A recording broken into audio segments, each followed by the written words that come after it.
안녕하세요. 법사이다 박준광 변호사입니다. 오랜만에 뵙습니다. 오늘은 나의 무죄 변론기 5번째 시간입니다.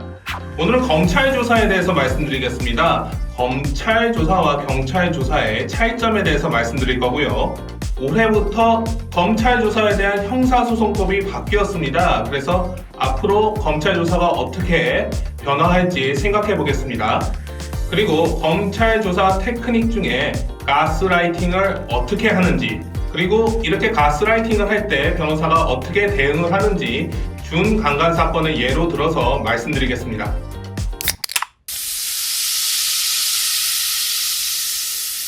경찰 조사와 검찰 조사의 차이점은 무엇일까요? 첫 번째, 검찰 조사를 더 무서워합니다. 경찰 조사는 혼자 받고 검찰 조사는 무서워서 변호인을 선임해서 받는 사람이 많습니다. 검찰도 사람들이 더 무서워한다는 것을 알고 있고요. 이것을 조사 때 굉장히 잘 활용합니다. 두 번째 차이점은 조사 결과에 대한 법적인 효력이 다르다는 겁니다. 경찰과 검찰은 조사 결과를 피의자 신문 조서라는 문서로 남기는데요. 예전에는 경찰에서 작성한 피의자 신문 조서를 재판에서 뺄 수 있었습니다. 경찰이 작성한 피의자 신문 조서를 재판에서 빼게 되면 유죄를 입증할 중요한 증거 중에 하나가 사라지게 되는 거죠. 그래서 검찰은 피의자가 자신의 결백을 주장하는 경우에는 검찰청에 다시 불러서 조사를 했습니다. 검찰이 작성한 피의자 신문 조서는 재판에서 경찰이 작성한 피의자 신문 조서처럼 뺄 수가 없기 때문입니다.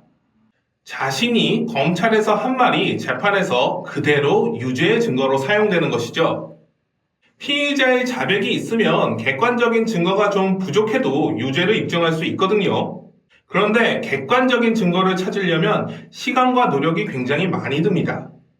사람은 보다 쉬운 길로 가려고 하는 본성이 있죠. 그래서 그동안 경찰과 검찰은 자백을 받아내는 데 집중을 했습니다. 대답 안 해? 야, 병식아. 네. 진실의 방으로. 진실의 방으로. 동석이 형이 진실의 방에 데려가서 자백을 받아내면 우리 서동재 검사님께서 너 팥 좋아하지? 라고 다가오면서 너 팥 좋아하지? 너 동석이 형이랑 있을 때 이렇게 얘기했던데 맞지? 라고 물어보며 쐐기를 박습니다. 정말 완벽한 콤비네이션이거든요. 그런데 올해 2021년 1월 1일부터 법이 바뀌었습니다. 우리 서동재 검사님 앞에서 한 말도 피고인이 법정에서 증거로 사용하지 않겠습니다 라고 말을 하면 증거로 사용할 수 없게 되었어요. 그래서 경찰도 그렇고 검찰도 기존에 해왔던 자백 위주의 수사에서 객관적인 증거 위주의 수사로 바뀔 필요성이 생겼습니다. 얼마나 빠르게 어떻게 변하는지는 지켜봐야 할 것 같습니다. 검찰이 자백을 받아내는 스킬 중 하나로 가스라이팅이 있습니다.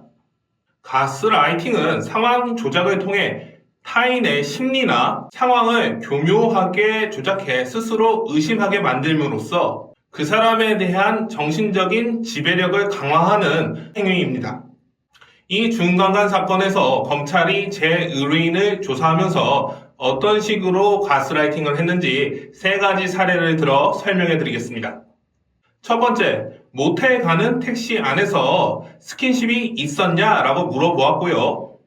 특별한 스킨십이 없었다고 대답하니까 이전에 피해자는 피의자와 아무런 스킨십과 정서적 교감이 없었음에도 불구하고 피의자가 성관계를 제안하자 알겠다라고 하며 허락했다는 말인가요? 라고 질문을 했습니다.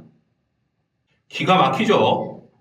모텔에서 합의에 의해서 성관계를 했다면 모텔 가는 택시 안에서도 상식적으로 어느 정도 스킨십은 있었을 것 아니냐. 그런데 어떻게 스킨십을 안 할 수 있냐? 피해자가 너랑 성관계를 할 생각이 없었으니까 택시 안에서 스킨십이 없었던 것이 아니냐라는 취지입니다. 여기서 테크닉이 하나 더 들어갔는데요. 아무런 스킨십이 없었음에도 불구하고 라고 묻지 않았어요. 아무런 스킨십과 이성적인 교감이 없었음에도 불구하고 라고 물었습니다. 이성적인 교감이란 단어가 추가됐죠. 그냥 하늘에서 맥락 없이 뚝 떨어지는데요. 모텔 가는 택시 안에서 스킨십이 없다고 하더라도 이성적인 교감은 충분히 있을 수 있죠. 그냥 택시 안에서 스킨십이 없었던 것 뿐인데 이성적인 교감까지도 없었던 것으로 바꾸어 버립니다. 이런 테크닉을 정말 잘 구사합니다. 말도 안 되는 소리인데 그럴듯하게 들리죠.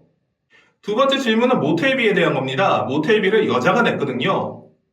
검찰이 이렇게 물어봤어요.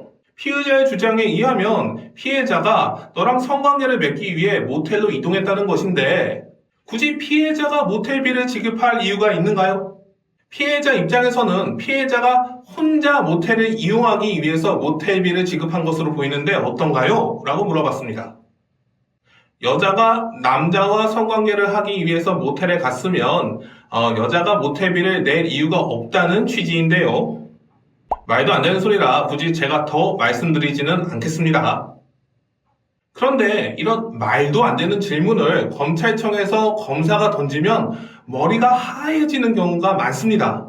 여기서 자기도 모르게 그런 것 같습니다. 검사님 말씀이 맞는 것 같습니다. 라고 말하게 되면 자백으로 가는 급행열차를 타는 거죠.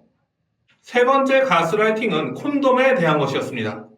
피해자가 정신이 있었다면 임신에 대한 걱정 때문에 당연히 피임에 대해서 신경을 썼을 것이고 당연히 피의자에게 콘돔을 사용하라고 말했을 것 같은데 어떤가요? 라고 물어봤습니다.